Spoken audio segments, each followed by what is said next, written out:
Hey friends, welcome back. This is episode number 28. I hope to provide practical resources through compassionate conversations to grow in trauma awareness, set up safeguarding practices to prevent or avoid future trauma, and move toward healing and wholeness.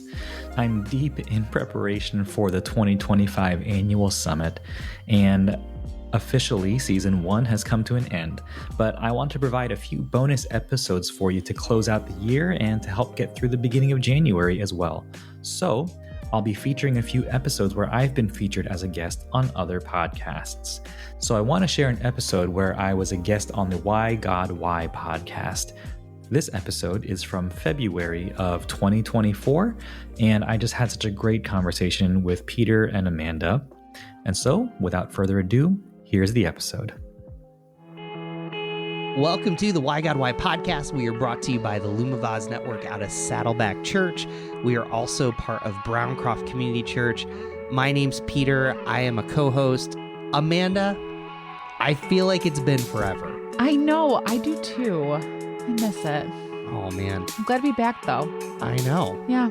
Well, that's probably as positive as this episode's going to start. Great. So you can hear our guest in the background. His name is Brian Lee. We are going to be responding to a question that's, why does it feel like churches cause more harm than good? Mm-hmm. And Brian's a friend. He's also part of the Three Timers Club for our podcast. Love it. But before we throw to Brian and kind of reintroduce himself, Amanda, any thoughts about this question before we get going?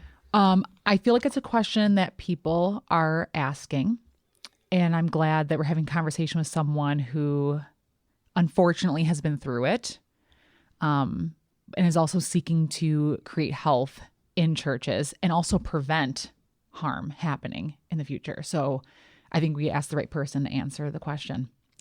Well, Brian, without further ado, before we jump in, as a three-timer, give us a little update about your life and tell us a little bit more, about you. Yeah, thanks. Thanks for having me back again. I was looking it up. I think the last time I was here was January of 22, so it's been a while, and we talked about the Enneagram and New Year goals, and that's mostly the work I was doing then. I'm an Enneagram coach. I speak on it. I do workshops and all kinds of stuff and conferences with churches and leaders and groups, and since then I've also been doing a lot of new work, working with people coming out of environments of church hurt, church harm, spiritual abuse, and religious trauma.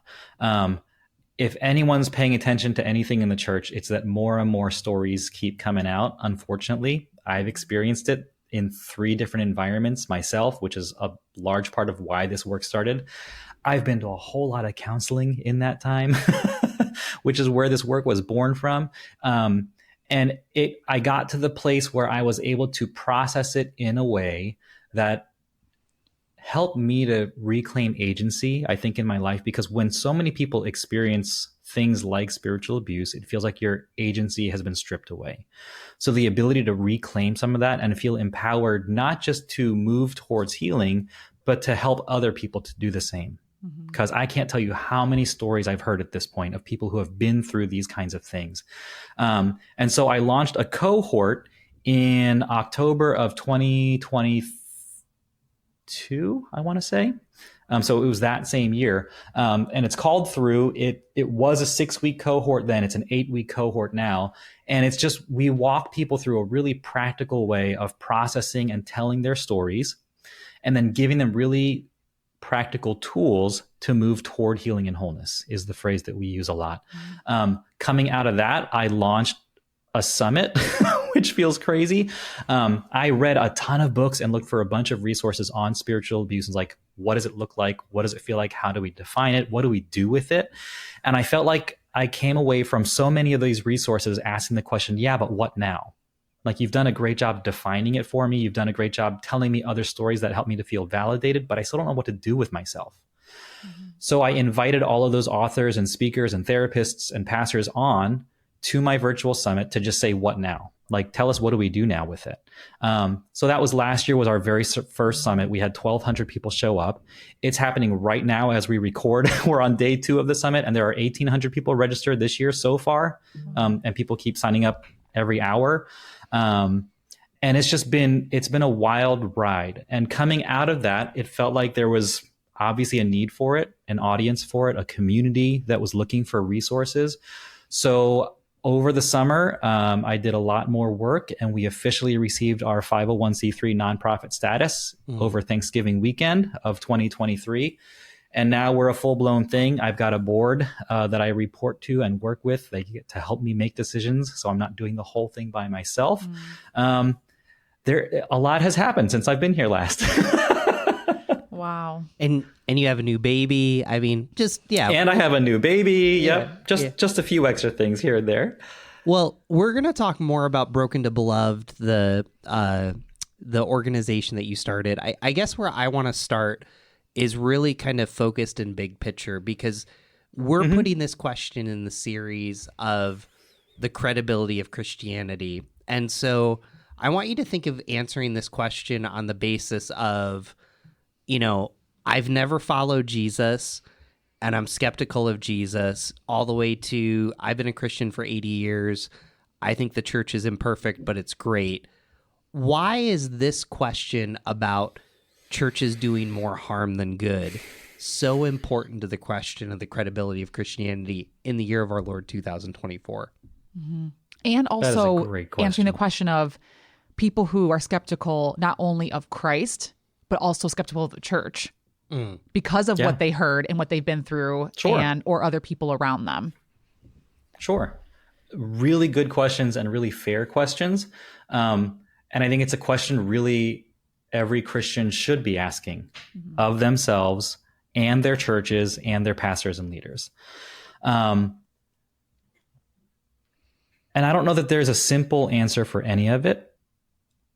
But what my mind goes to first is, when it comes to people being skeptical of Christ because churches or Christians seem like they're doing more harm than good, it's because people are the only representative that other people have of who Christ is.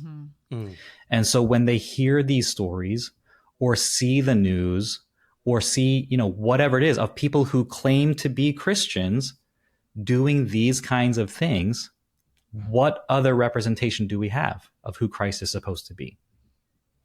So to me, it makes total sense why people are skeptical, or why people think that churches do more harm than good.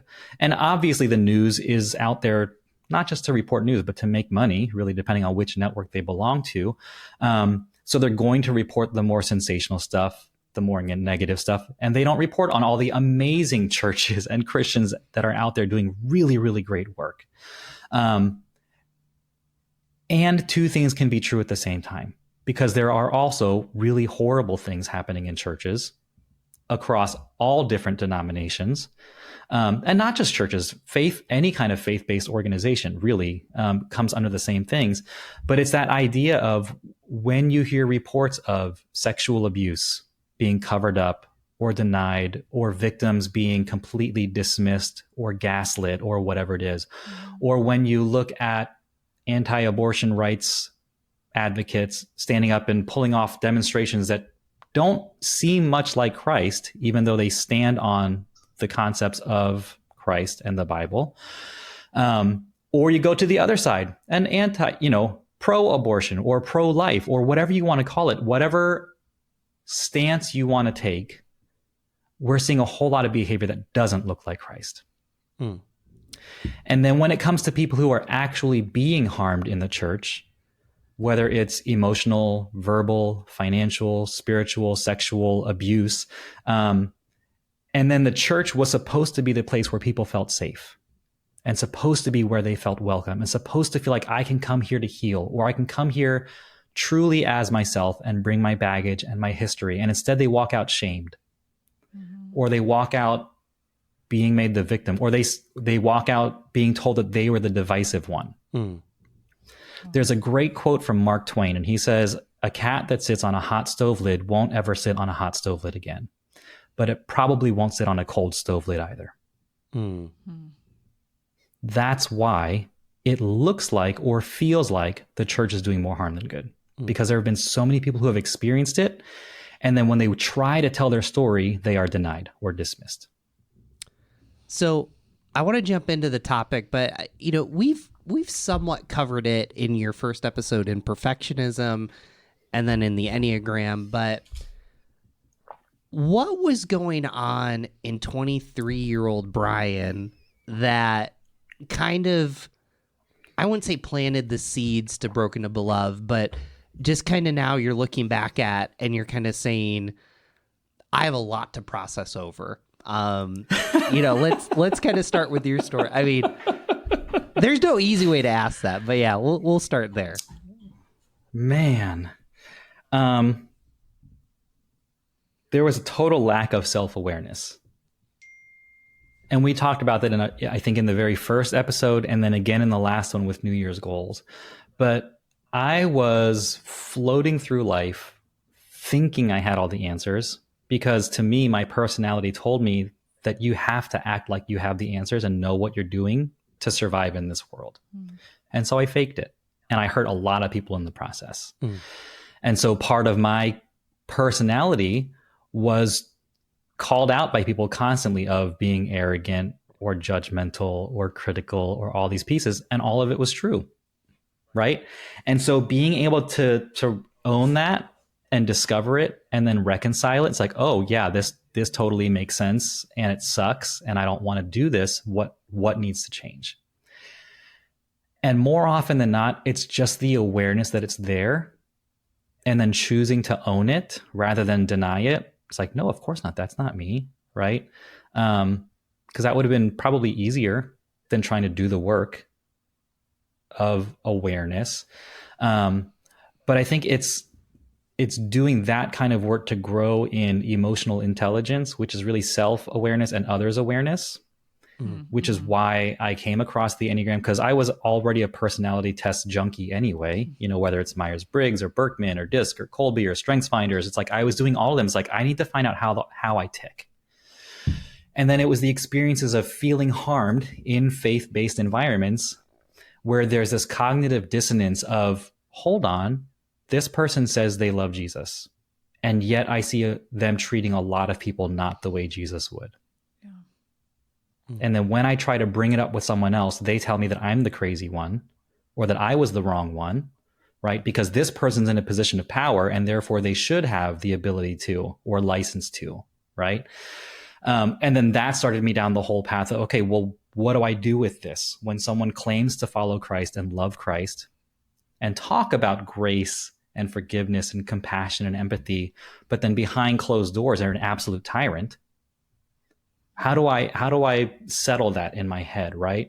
And so a lot of the pathway towards where we are today has a lot to do with that. And then 2020 obviously pulled a big one on all of us, on the whole world. So reconciling things like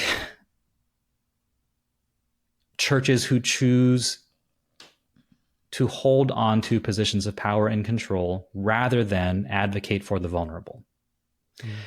And I'm not here to say pro-mask, anti-mask, pro-vaccine, anti-vaccine, any of that stuff. Maybe I am a little, but it's like when the sick among you can't show up if you can't be inconvenienced to wear a mask, then who are you really standing up for?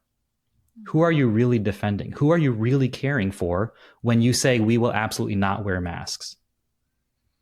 Right? It's like for someone who has an autoimmune deficiency or someone who is legitimately sick or who has elderly parents who they can't visit if they're not wearing one, to take a stance that says, no, it's not of God or it's of the devil to do something as simple and as caring as wearing a mask. I mean, it was such a random polarizing thing that shouldn't probably have been so big, but it got turned into one because the church chose to, or because people chose to. right? And then you have all the Black Lives Matter protests and all the race things that came up in 2020. And then you had all the anti-Asian hate stuff that came up in 2020. And I am very much wrapped up in all of it because it's what I dealt with my entire life was just very overt racism. And then very covert racism, having served in and pastored in white churches for pretty much all of my adult life, where, you know, one of the churches I was at was just constantly pushing for diversity on the stage and on the worship team. I was a worship leader at the time. And what they meant was we need more Black people. Because I was like, am I not diverse? Am I not a minority? It's like, well, you're the wrong one. I was like, oh, okay, there it is. There's the truth. Because I'm not Spanish or I'm not Black, even though I'm up there every single week, it's not enough, right? So there's this tokenizing of people. And the moment that we turn people into objects to be fixed or used rather than people to be loved, we shift toward that stance of spiritual abuse. And so it feels like the years since I was 23 and all the events that have been happening in my life since then have brought me to this. Wow. Well, thank you for sharing that. I'm sorry for what you've been through and what's been said to you. As I hear this, my question is why? Like, why is this happening? Why do people respond this way? How is it that people who call themselves Christians are behaving this way? And I know that may not be an answer that we could have here, but at least dialoguing about it, I'd be curious to know what your response to that question would be. Sure. 2 words, power and control. Have been the common theme that I have seen in every environment and heard in every story that I've been told or that I've read, is an unwillingness for someone in leadership to let go of some sense of power and control over a person, over a system, over a church, over whatever it is, rather than release or surrender or give up some of that to care for someone else. They needed to hold on to that position. Right? Yeah. So rather than the humility, I mean, it's the absolute opposite of Philippians 2, who Christ, being in very nature God, humbled himself and became a servant, right? Became obedient even unto death. And it's like, and we see these other pastors and leaders, and we can name all the names that we've heard in the podcasts and in the news articles and all it is. And you see this grandstanding, and you see this need to cling to power and control. And for me, that's been the common thread through all the stories that I've heard. So when it's why, I don't have an answer for why. I think, if you read Chuck DeGroat, When Narcissism Comes to Church, Wade Mullins, Something's Not Right, Subtle Power of Spiritual Abuse, Johnson and Van Vonderen, Diane Langberg. I mean, there's all these books and resources out there for why people act the way that they do. And a lot of it has to do with their need to hold on to power and control. And I think more than the power and control, it's not even about the power and control. It's about how scared they are to face whatever it is inside of them that drives them to keep pursuing that. Because they're thinking, if I let go of this one thing, is it all going to unravel? So for me at 23 in school, thinking that I needed to project myself as perfect and good and right all the time, if I were to admit one mistake, yeah, I'm sorry, I messed that up, then for me, my whole life would have fallen apart. Because if I'm not good and right and perfect, who am I? And there's this over-identification with, Henry Nouwen talks about his 3 lies, right? I am what I have, I am what I do, I am what others say about me. And if one of those comes apart, or if there's a chink in the armor or a crack in the dam, or whatever analogy you want to use, then all of it comes crumbling down, and it's too much for them to bear. So they choose not to face any of it. And they just keep putting up this facade or this wall or whatever it is, and they hold on to that power and control. Wow. So, Brian, I want to kind of touch on something that you bring that's very unique. So you talked about being Asian in a church and even some of the diversity conversations. And, you're not the first person, and there's probably similarities and uniqueness. So I want to kind of start there. But I think it's important to our listeners to kind of just, before we jump into maybe the Mars Hill issues or churches having these other issues or systematic problems, I guess as you kind of reflect and you've taken years as someone that's in the church, not working for the church, what do you reflect about being someone of Asian descent, now having 2 children, of American Christianity, and just, even your hurt, your pain, and the hope of that? Well, that's not loaded at all. Man, I don't know how other Asian people or other minorities experience it, but I know that the minute I walk into a room, I'm scanning to see if there's anyone else that looks like me. Because I want to know immediately, is there a place for me here? Will I feel like I fit in or belong? And what is this environment going to feel like to me and now to my 2 children? Is there space for them too? And I remember showing up at one of the churches where I worked at, and immediately all the Asians flocked to me. It's like, oh my goodness, it's so glad to have you here. We're so happy, and we're so glad that you're going to be representing us on the platform and all these things. And it's like, and you just kind of expect it, honestly. And I remember, I traveled on the worship team for years with Valley Forge, and it was the same thing with all these other host churches or places that we would show up to. They just kind of come up to you. It's like, hey, it's so good to meet you, and blah, blah, blah, blah, blah. And it's one of those things where representation does matter. And for me, having experienced that kind of very overt racism growing up, and then kind of trying to reconcile and come to terms with it throughout 2020 and beyond in therapy and lots of other places. Here's a story I can tell that maybe wraps it up a little better. So we signed up our oldest son for martial arts when he was 5, maybe, because we thought it'd be a good way for him to get energy out and actually fall asleep at night. And self-defense, right? We're like, he needs to know it. Like, he needs to know how to stand up for himself. And what we didn't realize is how much anti-bullying stuff they were going to be teaching at martial arts. And I remember one night I'm sitting there during his lesson, and the master comes out and just kind of does this whole talk about bullying, and then teaches them how to stand up to a bully. And as I'm watching them do this, and he says, you point straight to their nose and you tell them, you don't talk to me like that. And then you turn around and walk away. Or you defend yourself this way, or you stand up to yourself this way. And if you see a friend going through this, you go grab them on the shoulder and you say, come on, let's walk away. And I just watched in that moment, my entire life flash before my eyes. Like my entire childhood school career, from second grade on through high school. And wishing I had that 5 minutes somewhere in my life. And then simultaneously recognizing that for my son, he has that. And growing up in church, going back to the spiritual abuse and church hurt thing, and why does church do more harm than good?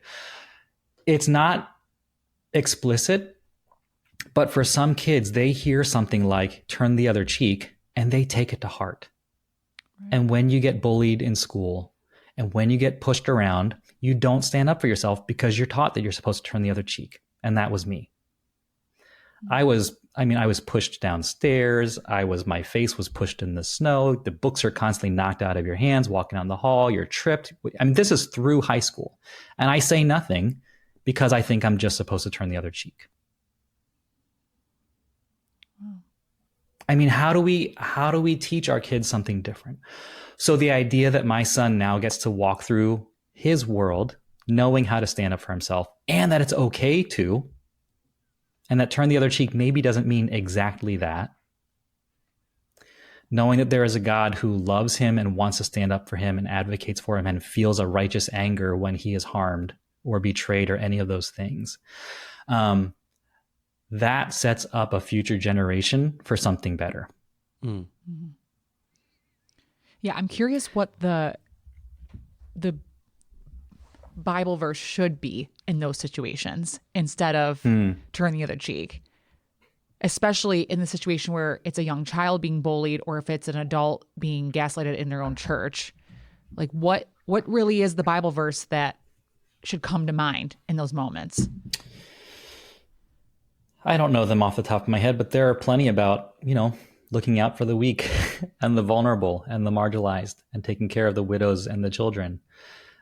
So much of the Bible talks about standing up for those who can't stand up for themselves, or speaking up on behalf of those who don't have a voice. And so again, when we run into these situations where leaders are holding on to, who choose power and control rather than humility and vulnerability, we set up systems where these kinds of things can very easily happen.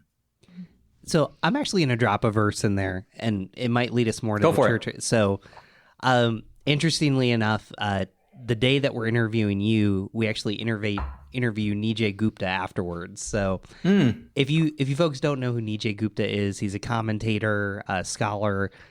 One of the verses he talks about is, Brian's already mentioned Philippians 2, and there's this verse that's misunderstood. It's defer to one another in love. And so most people assume that verse means be a doormat. But when you read it in the context, it's not written to an individual, it's written to a whole church. And the unpacking of that is actually, there's two people that are fighting in the book of Philippians that have to come together. And really what, I think a lot of commentators would say is, imagine a community when we're deferring to one another, we're serving and taking care of one another. So I think even what I'm hearing you say is, when 10-year-old Brian comes to church and says, hey, I'm being bullied, we're not going to necessarily give Brian the platitudes of turn the other cheek. We're not just going to sit with Brian and be sad. We are going to advocate for Brian however it's appropriate. We might take him to a martial arts class to learn anti-bullying. We might actually kind of go to the school and it's hard because with kids, you don't want them to feel like they're tattled. So there's that level. This podcast isn't on parenting, but there's just a certain way of deferring and being there with each other that I'm going to put what I perceive my right solution is, or what I want, to the side, so that I can figure out what's God calling me to do to support Brian in that. I don't know. Does that sound right? Yeah, no, I think that sounds great. I think, again, that has a lot to do with, whether it's deferring or preferring someone else over myself would help so much. And Carlos Whitaker says it all the time. It's like, don't stand on issues, walk with people. And when the church decides to take a stance on something, boy, do they. And what I find so interesting, and I think this is another good, maybe a good offering of an answer to why do churches do more harm than good. For some reason, I think a lot of churches and a lot of Christians and a lot of pastors feel this real need to defend God as if he needs it. Or to defend the gospel as if it weren't true. And so they lay down their lives for it, which sounds noble, but it's just not. And then they end up doing a lot more harm than good, right?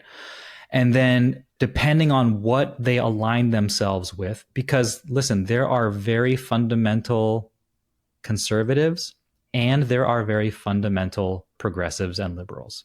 It comes on both sides. And the shaming and the toxic talk can come from either end, right? And when people don't do the work of examining those beliefs and just practicing how to listen to someone, you can very easily leave a fundamentally conservative place and just swing to a fundamental progressivism instead. Because you haven't examined any of those beliefs. You've just traded them in for something else.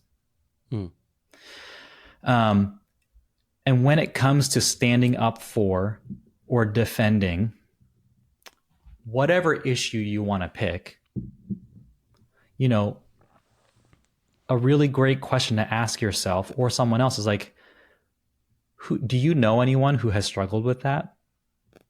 Are you in proximity to someone who's had an abortion, who's struggling with LGBTQ plus issues, who's struggling with pick your thing, right?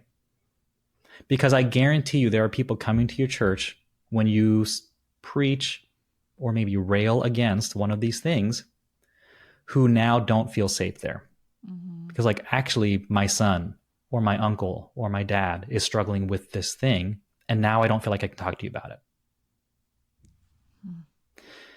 And I think there's so much of that if we were to defer to one another or prefer one another, we could approach things with so much more compassion and empathy and grace and curiosity than judgmentalism. It's one thing to preach or teach the word of God. It is another to feel like you really just have to defend it. I'm just not sure where that comes from, right? The gospel can stand on its own. God can take care of himself. You don't need to do it for him unless your identity is somehow wrongly wrapped up in it. So, Wow. one quick question for it. Well, it's never quick because it's a loaded one. You've been through a lot, and you know I love the spiritual discipline of confidentiality that you're kind of playing, and we can go deep into different stories, but I'm sure our listeners are wondering, why are you still a Christian? That's a great question. And I don't know that I have an answer, to be completely honest. When I went to my first college, because I'm a rare bird that has 2 bachelor's degrees and did the whole thing twice, I went to a very liberal arts college in Philadelphia. And after having spent my entire life growing up in church as a pastor's kid. And so leaving home for the first time and feeling like I can kind of make my own way and make my own mark, spent 4 years building a little kingdom for myself. And I was doing fine. I made friends. I was doing really well in classes. I had kind of made a sort of a name in my small little world. And then my senior year, it all came crashing down. And what I recognized was this sense of no matter how far or fast I run and try to make my own way, what I recognize is I can't have a foot in both worlds. I can't have it both ways. And like it or not, there was this sense that God would just not stop chasing me. And that was a clear and defining moment. And I had seen way too much of God actively at work in and around my life to deny that he was real. Like, I just can't. And in the last 4 years, since 2020 and beyond, I've come to recognize this defense of God and church and learned that I don't need to, that God can take care of himself, that the word can stand on its own, and that I still hold on to this deep love for and belief in the Big C church. I still think she is beautiful. I still think she is worthy of pursuing and building. And multiple things can be true at the same time. And she can be blemished, and she can be hurting, and she can be full of really toxic things. And it doesn't have to be that way. Makes me cry. Oh, Yeah. Because even in spite of that, you're saying that the church is beautiful. Like, that's... Yeah. If we don't have hope, what do we have? Yeah. Why are you feeling so emotional right now? What are you thinking about? I think because even in my own life, I know that I don't exemplify Christ the way that I should. Mm. And yet someone who has been hurt still says the church is beautiful. I just think there's such a redeeming quality to what God can do and who he is in himself. I think about people and leaders and kings in the Old Testament, like David, he messed up a lot, and yet he was called a man after God's own heart. So it just doesn't seem like it's supposed to be that way. But I think the credit really goes to God to say, yeah, I take what's broken and messy, and I alone can make it beautiful, and not people who are striving for, like you said so perfectly, the power and position that our flesh just longs for and sets aside everything else that should be put to the forefront. So, I mean, yeah. Thank you. Yeah. Thank you for sharing that. Go ahead. No, you go ahead, Brian. Yeah, you go ahead, Brian. Well, I was going to say, you saying that makes me think of like Saul and David, right? For Saul to have become the king that he did, far from perfect, for sure. And David obviously being far from perfect, but in his early days, even as he was already anointed and knowing that he's about to become the king, he has plenty of opportunities and says, I won't touch the Lord's anointed, right? I'm not going to step into it early or any of these pieces. And start out so righteously and then turn into who he did. And then to still, like you're saying, at the end of the day, be called a man after God's own heart. Oh, is God's heart to be adulterous and murderous and do all these things that David did? And yet when called out by Samuel to say, yeah, that man is you. And it's like, oh yeah, I really messed up this one. Right. And to own it rather than to cover it up and how dare you? Who do you think you are? I'm the king. Do you know who you're talking to? You're the crazy person. Right. And just have him executed on the spot. He didn't choose to hold on to that power and control and was humbled and repented and just owned it for what it was. And then wrote a psalm, not knowing that the rest of the world, for all mankind, for the rest of humanity, would read over and over again. Right. Saying, writing what he did. And it's like, and isn't that such a model for us? It's like, how healing would it be for people who have left the church or who are still sitting in it, hurt and wondering, if they would see leaders model this kind of humility to say, hey guys, I've been accused of this, or these allegations have come forward. And we've hired a lawyer to, or we're going to bring in a third party investigator, or we just flat out deny that any of this happened. I would never, right? Versus, yeah, I'm really sorry. Here's what happened. And I don't know whether or not that makes me fit to continue to be your pastor. And if you don't trust me anymore, I completely understand. And here's what we're going to do going forward. And here's how we're going to make it right. And instead, what so many people see, whether it's Matt Chandler or all these other churches that you've heard of, it's like they get this leave of absence or sabbatical to get paid and go take their time and get better. And then they come back and all the people are standing up and praying. We're praying for you, pastor. We believe in you, pastor. We're right behind you. And where is the victim? Where is the person that was harmed in all of that? And what are they supposed to think? It's just so backwards. It is. And it doesn't have to be that way. And you talk about Nietzsche in his previous book, right? Tell Her Story, and just highlighting women in the Bible and the role of women in ministry. And why is this still such an argument in our denominations today, in our churches today? And his upcoming book, Strange Religion, to talk about how weird the early Christians were to their culture. And the books that I reference all the time when it comes to like, church doesn't have to be this way are Scott McKnight and Laura Barringer when they wrote A Church Called Tove. To me, that's like the dream of what church could be like, is that culture of goodness, of Tove. And then they followed up with Pivot, which they weren't planning to, but they got so much feedback from Tove. They're like, okay. And they wrote a blueprint for how to actually make that happen. Right? So how do you create a culture of goodness? How do you stand up to injustice? How do you put practices in place in your church that allow for awareness and honesty and transparency and vulnerability and forgiveness and empathy and all these things. So I refer to that all the time. And Laura sits on my board with Broken to Beloved. So she's helping us to get there very practically and in a hands-on kind of a way. So this is obviously we knew that this was going to be a moving conversation for a lot of different reasons. You know, and one of the things I appreciate you about Brian, and I would echo, you know, I've been on the receiving end of church hurt, and I know for a fact that I've done some church hurt.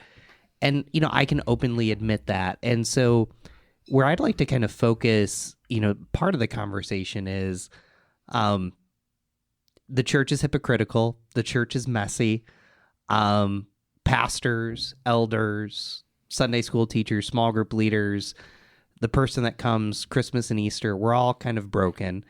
I'm thinking about the 24-year-old that has experienced church hurt or church harm.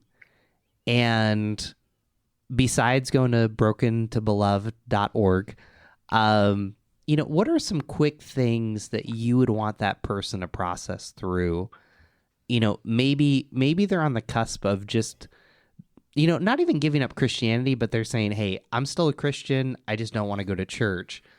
How would you kind of coach or kind of be there for that person on the other side of this podcast? Yeah, thank you. I would just ask them for their story, and then I would choose to believe them. I think that's often the first harming and damning thing that happens to someone who walks through an experience like that is they try to tell their story to someone and then they're just not believed. Or, oh, Pastor so-and-so, he would never do that. I can't believe that. And now this person's left saying, well, it happened to me, so what do I do with this now? Are you no longer my friend? And I can't tell you how many times I've heard that story. And so that's one of the things, you know, we have this 8-week cohort that launches in February. And that's one of the first things we do is like, how do we learn to tell our story? And it's all the hero's journey stuff, right? Whether it's Joseph Conrad or Viktor Frankl and all the stuff. It's like everyone starts out as a victim. Life happens to us. Something's going to happen. But am I going to choose to become the villain or the hero? Do I choose to stay in it and just allow life to keep happening to me? Or am I going to take an active role and try to overcome what's happened? And along the way, there's usually a guide who's already been there and walked through it. And they show up every once in a while to say, you're doing great, just do this next. And the whole point of life and the whole point of the journey is to keep overcoming obstacles. And one of those early obstacles is, how do I own my story and the role that I played in it? And I'm not saying that we blame victims. Like, here's something that happens in churches all the time. The woman comes up with an allegation of some kind of sexual abuse or misconduct or harassment or whatever it is. And the first question or statement is not, I'm so sorry. It's what were you wearing? Oh, really? What were you wearing? It's like, what? Okay, well, now conversation has taken a whole different tone, right? Instead of showing them compassion or empathy, it's like, I'm so sorry that happened. That is extremely inappropriate and needs to be dealt with. Okay, now I feel safe. Now I can tell you a little bit more, right? So it's just finding the compassionate care of someone who will listen to you is really the first step. Chuck DeGroat says it in the set, like so many people have said it, like, we can't heal on our own. It's just not possible. You need to be in the company of other people. You need to find some kind of community. And it's heartbreaking that the church has not become that community for people. Yeah. It's the place where people find judgment or condemnation or shame. Not welcome and healing and safety and the other things that we're supposed to find there. But if it would be so simple as to say, I find it really hard to believe, and I'm going to choose to believe you. Two things can be true at the same time. And what happens if you ask more curious questions rather than jumping to conclusions or pronouncing judgment early? And if abuse is the thing that happened to you, trauma is the result of that abuse when it doesn't get metabolized or processed in your body. and it gets carried in your body for the rest of your life until you can process it. So that when you get triggered, when you walk into another church that feels just slightly like the last one you left, your heart starts pounding. You're like, I don't know if I can do this. My hands get clammy. You get triggered and it's like, okay, I guess I'm done with church now. Versus when you're able to process what happened to me? Why do I feel this way? What's going on in my body right now? Even though I'm completely safe and in a new place, and this is not that same place. That's the result of trauma. So how do you learn to process the trauma part and learn how to self-regulate in your body? There's a whole lot of stuff with polyvagal theory and all these, and co-regulation and self-regulation and attunement and all these things that you could do and practices that you can learn. But it starts with just learning how to tell your story in the compassionate witness of somebody else. I want to brag on Amanda. So Amanda's our, Next Steps director. And, in her email to people, her first one, she'll say, just tell me your story. And I mean, there are hosts of people that they'll either email or set up a meeting with her. And, even if you haven't been through trauma, I'm amazed at how often I sit with people and they'll talk for 45 minutes. And that was the first time probably somebody listened to them that long. And that's not even, there's always a little bit of trauma, no one's stories, but like, that's not even like church hurt harm. So I think it's so powerful what you're saying. I guess kind of where I want to go is what I think I'm hearing from you on a very basic level, because this is a big question, as I want our listeners to know, as a pastor, I'm personally, kind of dealing with this of how churches and myself can be better. I know that there's a ton of other pastors out there. The stories are there. But I think the biggest thing that I'm hearing is we have to learn just to create these safe places for people to let their story be out there, to let it be processed, and almost giving enough space that the Holy Spirit can work without us overdoing. And of course, there are certain times where it's the authorities need to be called. You need to manage up for accountability. So I'm not trying to dismiss that, but there is a sense of church hurt where the person needs the space to say it, and we need to sit there long enough to let the Holy Spirit at least have that space. I don't know. That's kind of what I'm hearing from you. Yeah, no, I think that's good. Creating those safe spaces where people feel like they are safe enough to tell their story honestly. Because I think it might be Chris Rock who has this great quote that the first time you meet someone, you don't meet them, you meet their representative. That's right. Right? It's all that first impression management. The first time someone tells you their story, they're probably not really telling you their story. They're giving you the highlight reel. Right? They're giving you the Instagram sanitized post version of it. And I love KJ Ramsey has this quote. She says, abuse in one church is every Christian's problem. We can't call ourselves a body and then refuse to stop the bleeding in another limb just because our arm seems to be working fine. Wow. And so when it comes to awareness, self-awareness and others' awareness, emotional intelligence, just being aware that 1 out of every 6 people that walk through the doors of your church has experienced some kind of trauma. Are you prepared to listen to them? And you may not be trained to deal with it. Most of us aren't, and we don't need to be. But just, can you make yourself a safe place to just listen to them? And just say the words, I'm so sorry. Because 9 times out of 10, that's really all they need to hear. Right. I think I'm so sorry that happened to you. Yeah. I think that's the question, as I'm hearing that's the question that I have, is like, how are we healthier in helping people heal? Like, there's obvious work that needs to be done in stopping the hurt and the harm altogether. But how do we even mend the broken wounds of the people that have been hurt by other churches? And I wholeheartedly agree that it's not, this is a church body problem, not just a church problem. Yeah. Yeah. Well, I think that's a great question. I love it. And I think the first thing I think of is that compassion and empathy thing again, where if empathy is feeling someone else's feelings, kind of stepping into their shoes that way, compassion is being driven to action. And that's the story of the Good Samaritan. So when we talk about how do we mend these broken people, the first thing you have to do is notice them. Because far more often than not, and you look at that specific story, it's the pastors and the worship leaders who walked by the poor broken man. And it was the man who should never have paid attention to him that stopped and said, oh my goodness, what happened to you?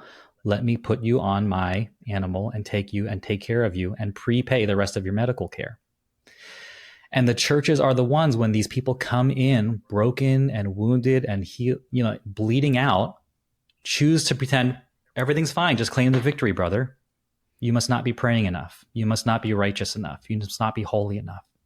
Instead of just saying, yeah, you're broken. You know what? Me too. Let's find what we need together. If we would just choose to see people as broken when they tell us they are, rather than glossing over it or providing like the platitudes, like you said, which is spiritual bypassing, right? Instead of spiritually bypassing all these people, what if we just let them show up as they actually are and then offer them a Christ who does not need to be defended with a gospel that does not need to be defended and say, and I don't really understand it all either. We're all a work in progress. We're all broken to some degree. And isn't that who God uses the most? Absolutely. Wow. Oh, man. Brian, I feel like I got to get to Richmond and kind of see you in person, okay? So... let's do it. It might be happening sooner than you think, but, all the other friends now know that I might be going down to Richmond at some point. But anyways, Amanda and I talked, and we said before this episode that it was going to, this was going to be a tough episode. And I hope listeners kind of feel the weight that we feel because we want to live up to the ideals of the gospel. So we've changed our segment a little bit in 2 years. So we call it Final Remarks. It's still kind of the same thing. Amanda and I will go. You probably won't have to clean up anything Amanda does, but whatever I do, yeah, you're pretty, as teammates and coworkers, you had to clean up a lot that I did. So you're pretty used to it. So sound good? Sounds good. You want to go first or you want me? No, I want you to go first, actually, with this one.